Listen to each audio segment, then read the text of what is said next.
সাইয়েদনা মূসা আলাইহিস সালাম আল্লাহরে বললেন, আল্লাহ আল্লিমনি যিকরান, আপনি আমার এমন একটা জিকির শিখাইয়া দেন, লা ইয়ালামুহা ইল্লা আনতা ওয়া আনা, যে জিকিরটার শব্দ আপনি আর আমি ছাড়া কেউ জানবে না। সুবহানাল্লাহ। আল্লাহরে বললেন, আল্লাহ আল্লিমনি কালিমাতান, আল্লিমনি যিকরান লা ইয়ালামুহা ইল্লা আনতা ওয়া আনা, ও আল্লাহ এমন একটা জিকির আমারে শিখান, দিনে রাতে সব সময় এই জিকির আমি করব, আপনারে ডাকবো, কিন্তু শর্ত হলো এই জিকিরটা জানবে শুধু আপনি আর জানবো শুধু আমি, কেউ জানবে না। আল্লাহ বললেন, মুসা পড়ো লা ইলাহা ইল্লাল্লাহ,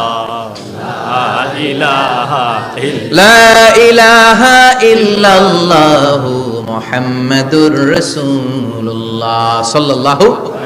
আল্লাহ বললেন, মুসা পড়ো লা ইলাহা ইল্লাল্লাহ। মুসা আলাইহিস সালাম কয়, মাবুদ এটা তো জাতীয় জিকির, সবাই জানে। জানে না, জানে না লা ইলাহা ইল্লাল্লাহ এমন কেউ আছে? কথা কন, জানেন না আপনারা? কথা বলেন, জানেন না? মুসা আলাইহিস সালাম বললেন, আল্লাহ এটা জাতীয় জিকির কইলেন কেন? আমি তো চাইছি এক্সট্রা অর্ডিনারি, অসাধারণ একটা জিকির, সুপারক্যালিফ্রাজিলিস্টিক এক্সপিয়ালিডোসাস, এক্সেলেন্ট একটা জিকির, আনপ্যারালাল, কারো কাছে নাই, শুধু আমি জানবো আর আমি পড়বো।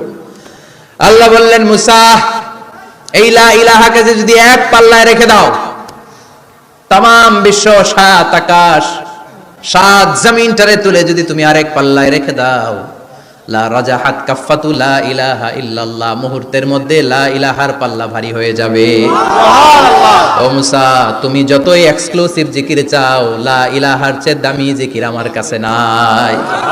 চিৎকার করে পড়তে হবে আল্লাহু আকবার।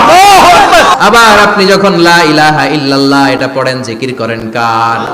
লা ইলাহা ইল্লাল্লাহ সবচেয়ে শ্রেষ্ঠ জিকির।